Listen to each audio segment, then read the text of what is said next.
Hi, I'm Karina Sorrentino. I'm here today talking to Mendix Chief People Officer, Lara Pico. Lara's responsible for various things across the organization, from internal communications to DEI to facilities and HR. So we wanted to get your perspective on the role of people in a digital transformation strategy. So we actually recently had put out a poll on LinkedIn where 75% of the respondents said that people are the most critical aspect of success in their organization. When you think about this in terms of a larger business strategy, there's all sorts of challenges when it comes to attracting the right talent, building the right skill sets, hiring them, retaining them. So can you tell us from your experience a little bit about that first part, actually finding and hiring talent and how that can relate to fueling your larger digital transformation strategy? Yeah. Before looking into the hiring part, I feel what we want to do is really separating the word digital transformation. And digital is not the key word, it's transformation. So the LinkedIn poll was absolutely right.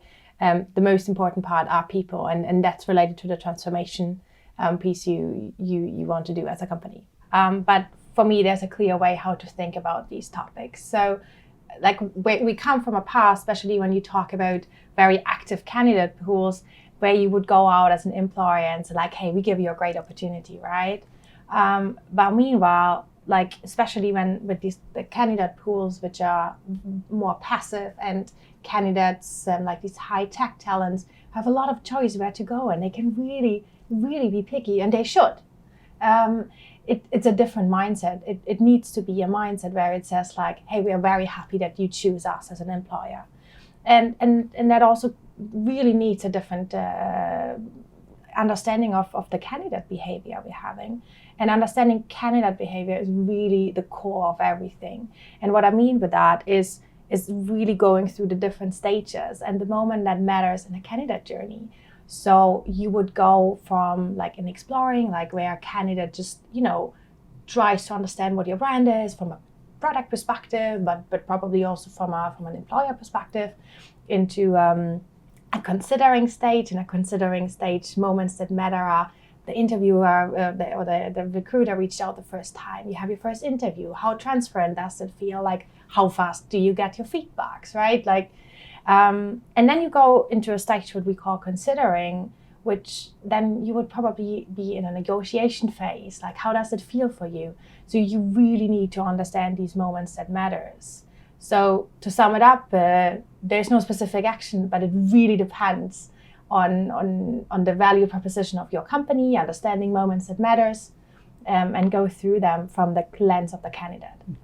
That's great. And thinking about value for candidates, and you've been part of building these teams up. Once you have a group of individuals in the company, how do you really tie lofty goals that are related to digital transformation and high-level business objectives to the work of individual contributors at that level and make the work feel meaningful to them on a day-to-day basis? Like what I see a lot at the moment if you take digital transformation as one word, we focus a lot on the digital, right? We buy fancy tools and implement them. What I don't see that much focus on is on the transformation part, which includes the people, right? So what you want to do is getting clear on, I would say, two things. First of all, really including people in the journey. So like the transformation journey or digital transformation journey that can't come out of one team, right? You want to make everyone part of it. You want people to understand it. And really, like from a human behavior, people are not resistant to change, but they're a bit suspicious, right? What does it mean for my job? Like, how will my job look like in the future?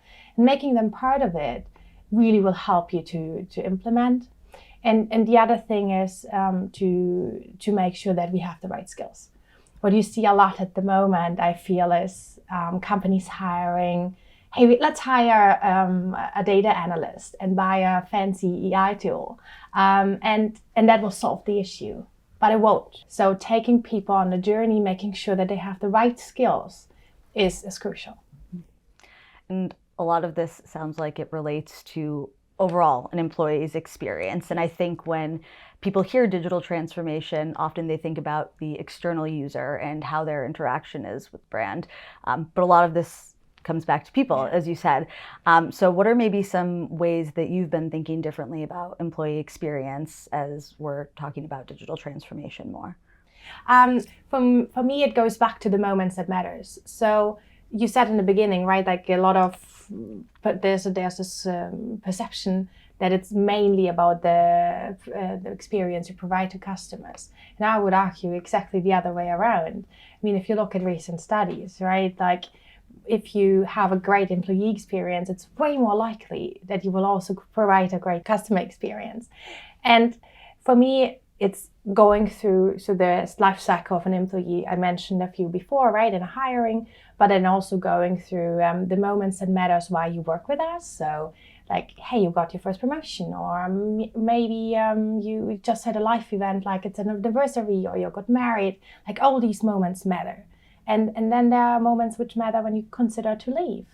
And also providing a good experience there. So again, it's about really understanding these moments and then going back and just buying a digital tool for a digital transformation won't do the trick. You want it to be aligned with the way how you communicate, with the way you offer initiatives to these employees. And it needs to go hand in hand with the other like experience you make in a company. On your first day, you would get your laptop. So it needs to be aligned with IT. So it can't be isolated, for sure not, and it can't be just a fancy IT tool. It's a holistic approach and to rethink how we treat people. And I know you said it's not a tool problem or a system problem necessarily that we're solving for, but at the same time, that alignment with your IT organization and the people who do provide those tools and systems sounds like it's very critical to this being successful holistically. Is there anything that you can speak to around your team's collaboration with IT and how that's maybe changed in the last couple of years as our world has changed, and how you're thinking about that going forward? Yeah. I'm not sure if it's changed, but I think it got more intense or even more closer together. And the way we, like companies might operate in a few years back, right, been very isolated, looking at the certain departments, simply doesn't work anymore. So otherwise you create like a not seamless experience, and that's what you want to avoid. Yes, so clear collaboration and project setups to make this happen. Do it in an iterative way, right? You test it with some groups before you roll out to the whole company, and that's how we do it. So we test a lot, we work a lot with focus groups internally, but also when we talk with candidates. We're not challenging like our backbone IT systems a lot, but more how can we build an experience layer on top? Like where's the disconnect maybe from a hiring tool to an internal tool? Like what's a Mendix application we can use and then build ourselves to make these connections and get way more seamless than it was before. And then we go into optimization, right? We eliminate human errors, but also from a candidate perspective, it feels, like flawless. So there's, of course, a lot of ground to cover when you are thinking about executing on digital transformation. Is there any advice that you would leave other executives with as they're getting started and from a people perspective? I highly recommend not to see it as an event or a project, but really understand it as a journey which has an impact on an organizational level, but also on an individual level. And it always has to start with a critical question. And the critical question might be like, how do we want to rethink our business model? How can we get more agile? Like, how can we make our candidate experience better? Or how can we make our customer experience? There needs to be a critical question in the beginning and explaining the why you want to do that. And then like the other piece of advice, like include the organization, let them try it out, let them influence how the future might be. There can't be a defined answer already.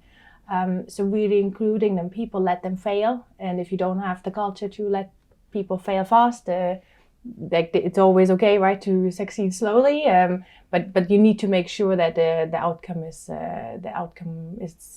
not predefined, but just very clear on the why we do things. This is great insight on a really important topic. So thank you so much for spending some time with us today, Lara. We appreciate it. It was a pleasure talking to you, so thank you so much.